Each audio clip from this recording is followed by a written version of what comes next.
Yun oh.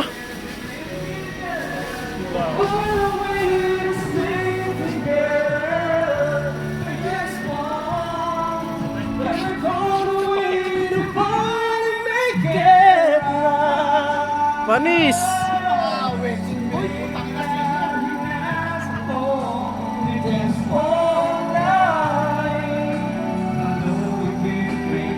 Trabaho ng mga welder.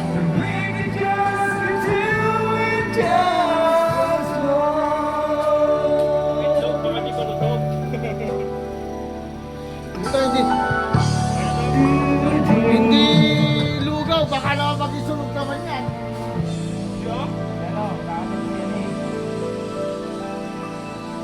Hippie boy. Yan, si. Kanta lang kayo. Hippie boy.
Yan ang mga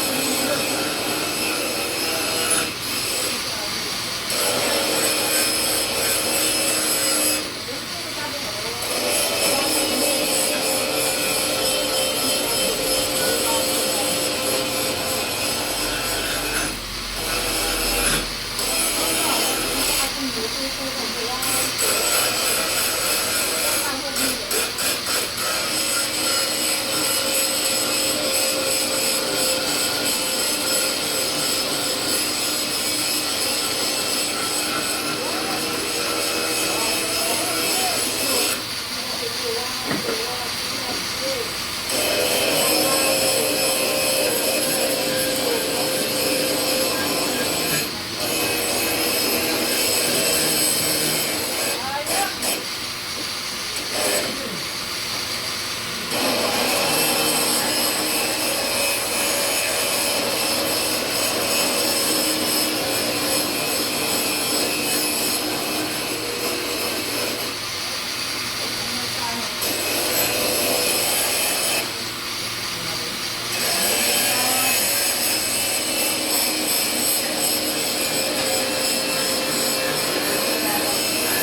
Tanggap yan, Noy. Tanggap ka nila eh.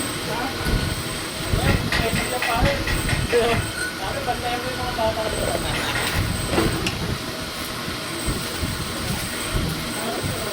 Nakaraos din sa over eh. Okay, ganda.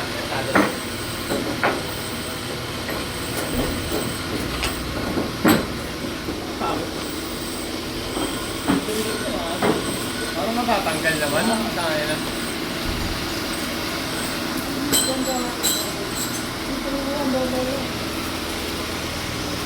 Kailangan kasama sa camera tayo.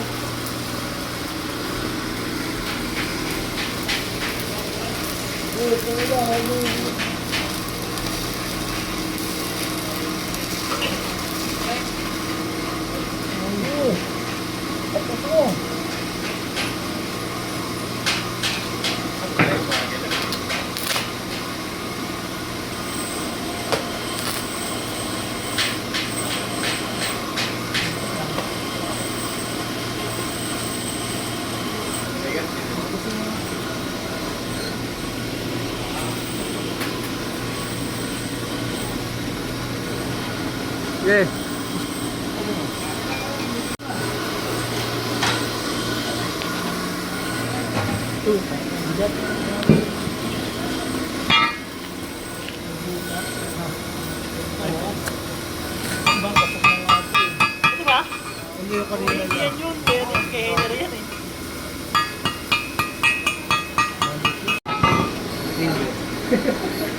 Tirahin mo muna pre pala sa baba.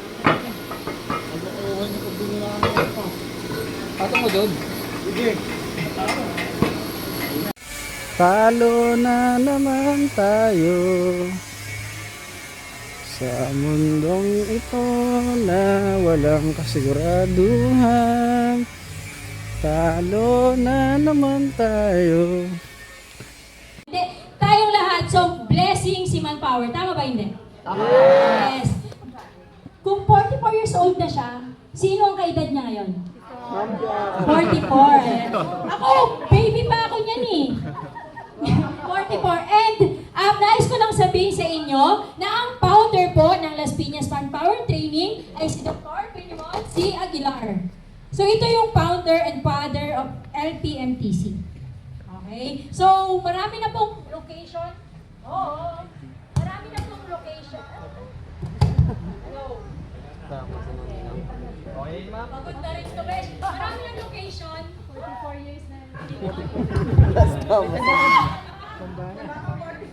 Hello! Marami na po nalipatan ang Las Piñas Manpower Training Center. Nagsimula po ito sa lugar doon sa si Joseph ba? Meron dito kasi yung pinakabata na miyembro ng Las Piñas Manpower Training Center. Sir Saturno, saan yung unang LPMTC?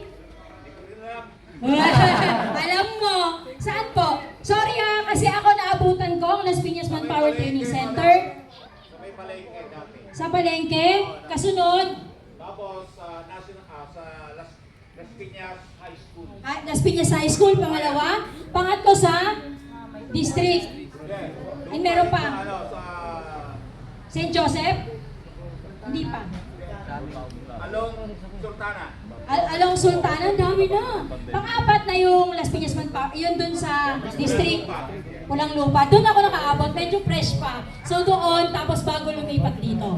Kaya, base sa pananalita, siya ang pinakabata sa Manpower at alam ang lugar kung saan. Yan po ang pinakamatagal nating miyembro ng Las Piñas Manpower Training Center as senior. Okay. Batang-bata ko, 44 to dito. Si Sir ay 45. Charing, 40 siguro. 1941. Okay, bumaba ng 3 years. No, 1982, ang taon kung saan umusbong ang Las Piñas Manpower Training Center. Gusto ko lang ipaalam kaya hindi yan pinatanggal para ma-inform din kayo. Para rin, pledge ba, na mabigyan natin ng halaga na ang araw ay April 16 talaga, officially, yung anniversary. So wala tayong paso, kaya inform ko lang kayo. No, sana may nakuha kayong data. So, service available po every morning, Saturday, same location, same time. Pero po, ang good news po, dalawang ikot na po kasi meron na po tayong driver. Mayaman na tayo, meron na po tayong driver. And thank you, Sir Lucky, sa pag-ampon sa amin ng ilang Sabado. Kasi ngayon may officially driver na tayo from the office. Now,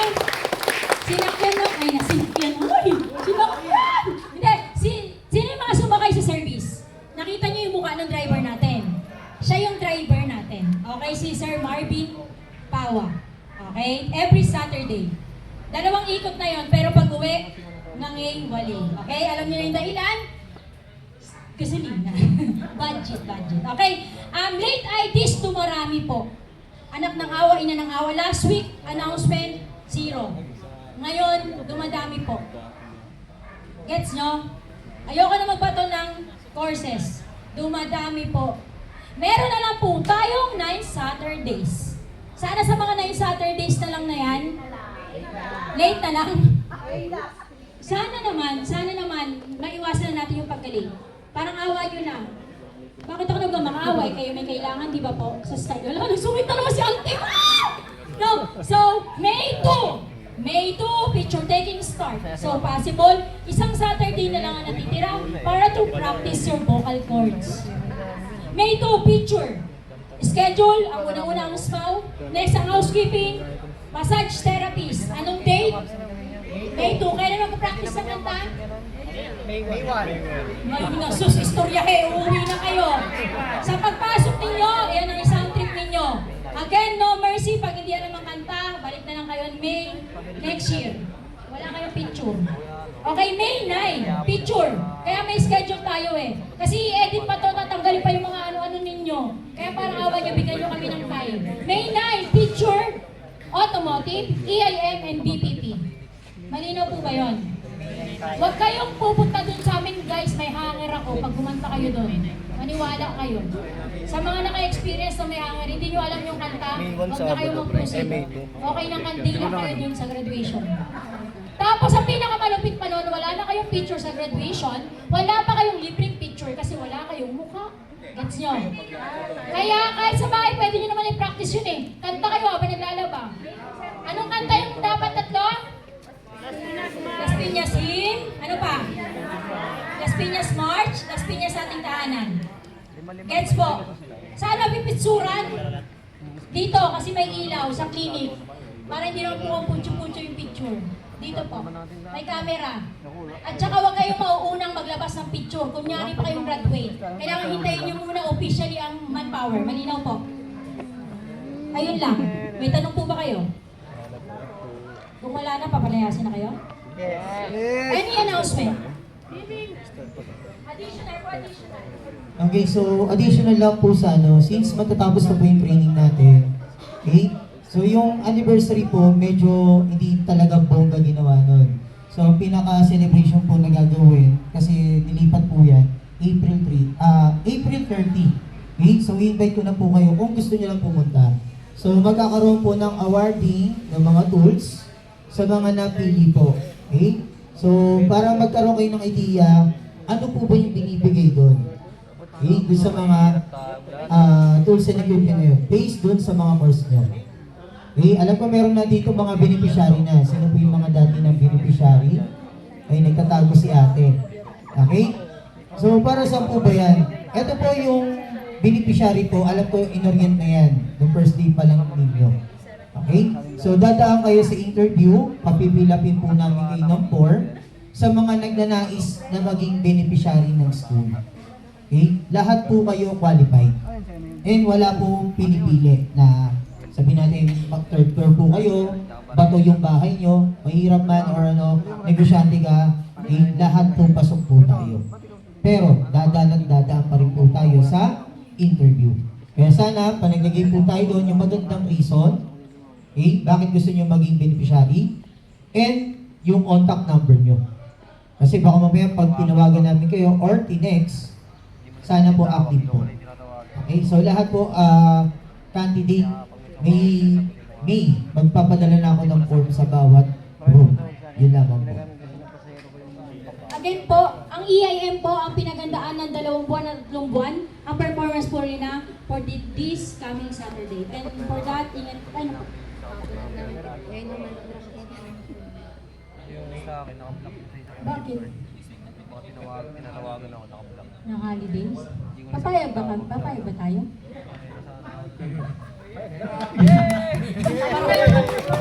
May tao.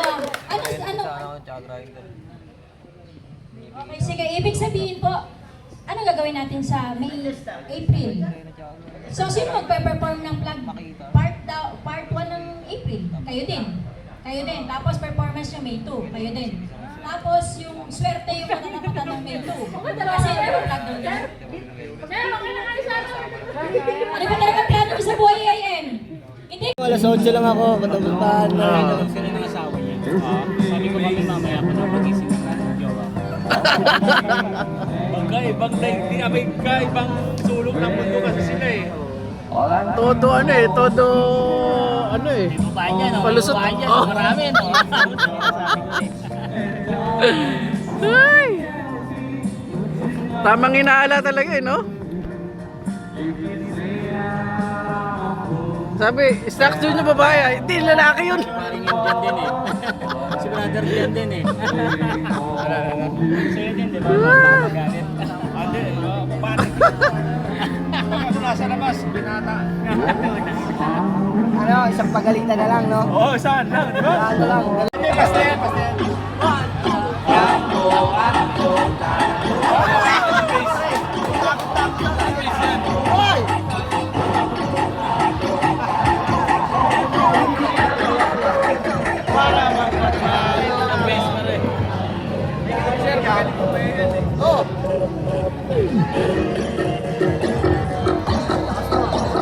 Ayun ba yun?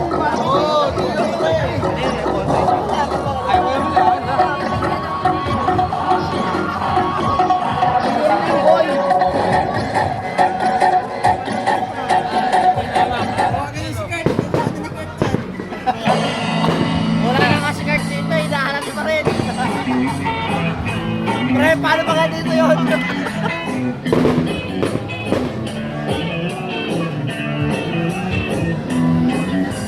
Nagpalumpa ka na. Wala ka. Nagpalumpa ka na. Tama na yan. Ganito kasi yun. Ha? Ito. Lalagyan ko ng kilo, pero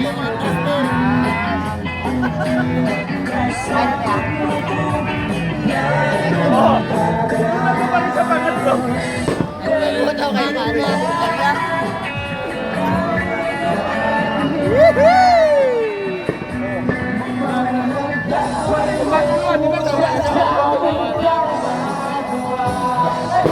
Numpa ka na. Wala ka. Wala ka.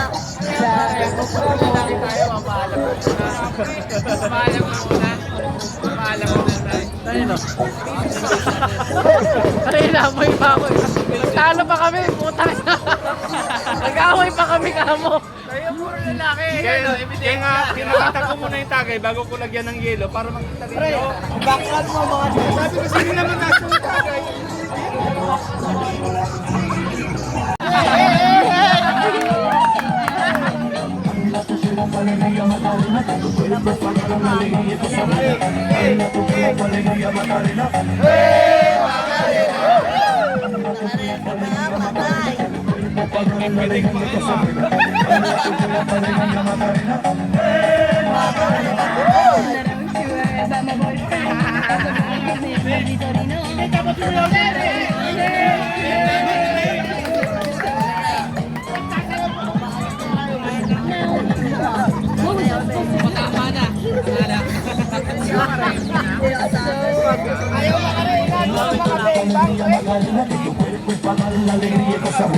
Dale tu cuerpo alegría Macarena. Macarena. Dale tu cuerpo alegría Iinumin mo na lang yan. Di ba lang ka sa akin? Iinumin mo na lang yan. Oo, di ba? Sarap, di ba? Oo. Ay, ano?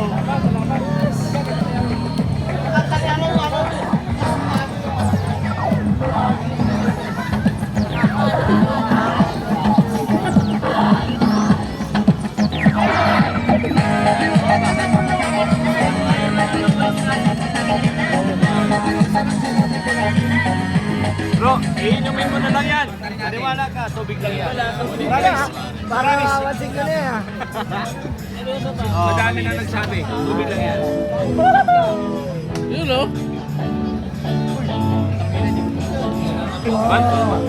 Madami na yung nag-text. Si Ma'am Jack nga tinanggal kanina. Kanina? Maniwala ka. Diretso mo lang. Sarap yan. Puro yelo.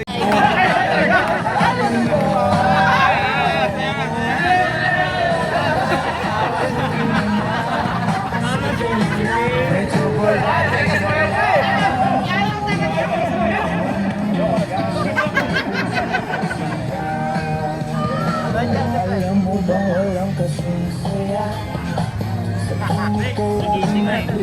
Debit marami. Malapit din ang problema Hanggang ngayon sa'yo umaasa Friendship.